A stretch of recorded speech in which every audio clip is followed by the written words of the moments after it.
वर्षा, मेरी आई कहती थी कि औरत को सबसे ज्यादा लगाव ना अपने किचन से होता है। वो भले ही अपनी तिजोरी की चाबियां ना किसी से शेयर कर ले, लेकिन किचन पे उसका हक होता है, वो किसी से शेयर भी नहीं कर सकती। सही कहती थी आई। 1 साल बाद इस किचन में आने के बाद मुझे महसूस हो रहा है कि इस घर पे तुम्हारा ज्यादा हक हो गया है। आई नहीं, बहुत खुशी है मुझे बेटा। पिछले 1 साल में तुमने जिस तरह से इस घर का ख्याल रखा है ना, तो ऑब्वियसली तुम्हारा ज्यादा हक होना चाहिए। आई मैंने इस घर को संभाला है, लेकिन आपकी अमानत समझकर। आपकी 30 साल की गृहस्थी हुए इस घर में, मेरी और आपकी बराबरी तो हो ही नहीं सकती। और जहां तक हक की बात है, आपका और मेरा एक जैसा हक है इस घर पर। इसलिए अब यहाँ पर जो कुछ भी होगा, हम दोनों के मुताबिक ही होगा। थोड़ा मुश्किल होगा वर्षा, अब दोनों की अलग अलग चॉइसेस को मिलाकर एक तक पहुंचाना। मुश्किल होगा, लेकिन नामुमकिन नहीं। लगता है सतीश आ गया, मैं आती हूँ। वर्षा, समय और रिश्तों के मुताबिक अपने आप को बदलने की तुम्हारी समझ अच्छी लगती है मुझे।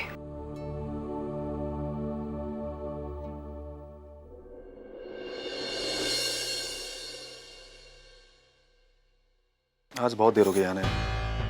ऑफिस में काम इतना बुरा फंसा कि पूछो मत। एक तो बाबा की तबीयत के बारे में उस डॉक्टर से बात करनी थी, उन्हें फोन नहीं कर पाया। अभी आज का काम कल को टाला। अभी उनका अपॉइंटमेंट कब मिलेगा ये मुझे नहीं पता। 1 मिनट, मेरी बात तो सुन लो। मैंने शहर के सबसे अच्छे स्पेशलिस्ट से बात कर ली है और उनसे अपॉइंटमेंट भी ले लिया है।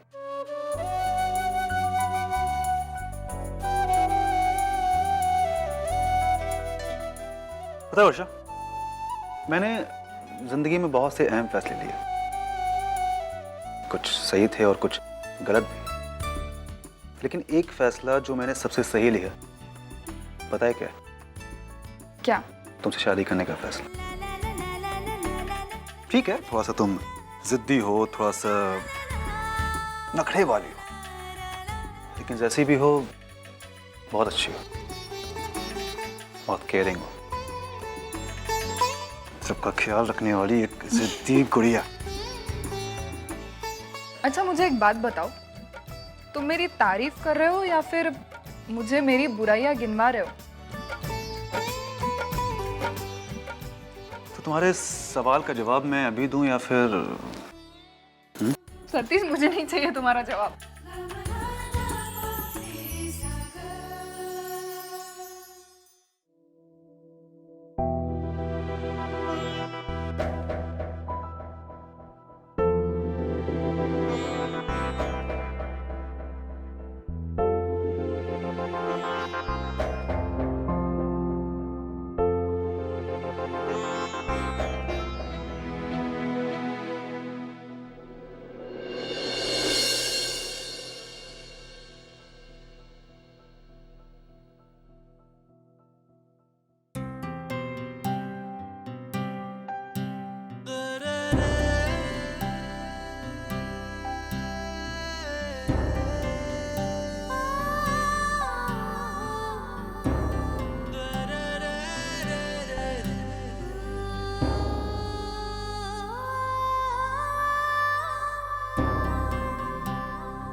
वंदिता, वंदिता, आई वंदू कहाँ है? तेरी सास आई थी, अपनी बेटी को लेकर चली गई। इस तरह अचानक से? ऐसा क्या हुआ कि?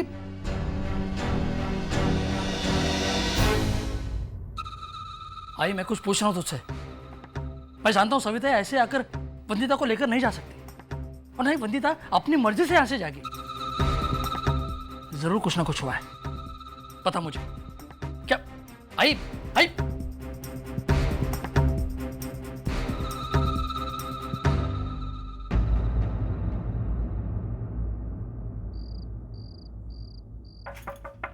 वंदिता,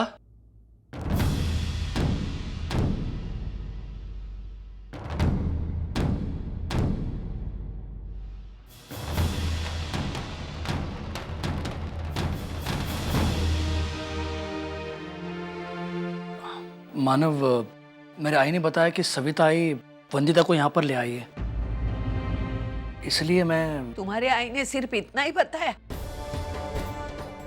मैं वंदू को लेके गई, उसकी वजह नहीं बताई? आई तू चुप बैठ। तू अभी बीच में नहीं बोलेगा ना, मुझे चुप कराएगा। तुम्हारी आई मेरे बेटी की जान पर आई है। अच्छा हो गया पापा की कृपा से मैं समय पर पहुंच गई, नहीं तो मेरी बच्ची को वो जला देती थी। क्या? विश्वास नहीं हो रहा है ना? ये देखो तुम्हारे आई की करतूत।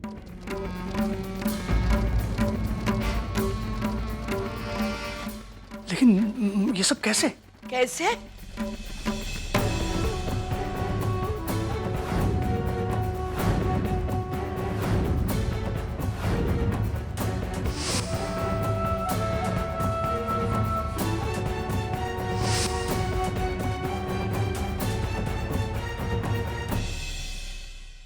मैं जानता हूं मेरे आई ने जो कुछ किया वो माफी के काबिल नहीं है, लेकिन उसकी तरफ से मैं आप सबसे माफी मांगता हूं। मुझे एक मौका दीजिए, सिर्फ एक मौका। मैं वादा करता हूं आपसे, इसके बाद वंदिता के साथ उस घर में ऐसा कोई हादसा नहीं होगा। मुझे विश्वास नहीं तुम्हारी आई पर। तुम्हारी आई एक नंबर की। मानव, सविता ने कुछ भी नहीं बोला ना, तब भी मैं जानता हूं मेरी आई क्या है, किस हद तक गिर सकती है, वो सब जानता हूं मैं। लेकिन आई यकीन मानिए, मैं उसके किए का प्रायश्चित करूंगा। मैं अपनी बीवी को यहां से ले जाने आया हूं। अगर आप सब लोग इजाजत दें तो मैं मेरी बेटी को वो नरक में नहीं भेजूंगी। बहुत सह लिया मेरी बच्ची ने, मैं नहीं भेजूंगी। लेकिन आई अजीत जिम्मेदारी ले रहे हैं ना? वंदू, आई, मुझे इन पर पूरा भरोसा है। वो आई को समझा सकते हैं और सिर्फ वही है जो उन्हें समझा सकते हैं। तुझे पता है यार, मैं तेरे साथ यहाँ नहीं आना चाहती थी, लेकिन इसके दो कारण थे कि मैं यहाँ पर आई। एक तो ये कि मैं तेरी बात का मान रखना चाहती थी, और दूसरा ये कि मुझे पूरा भरोसा था कि ये मुझे लेने यहाँ जरूर आएंगे। लेकिन वंदू। सविता, एक मिनट। अजीत, तुम्हारे अंदर का बदलाव देखकर बहुत अच्छा लगा। सारी उम्र गुजर जाती है शैतान का इंसान बनने के लिए, लेकिन तुमने 1 साल में तय किया। बड़े विश्वास के साथ मेरी बेटी को सौंप रहा हूं। उसका ख्याल रखना। बाबा, आप यकीन मानिए,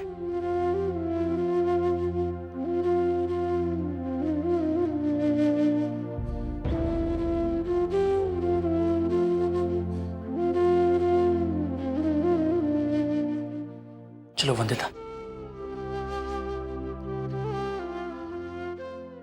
अजीत, अगर खाना खा के जाते तो मुझे बहुत अच्छा लगता था। नहीं आई, आज नहीं, फिर कभी।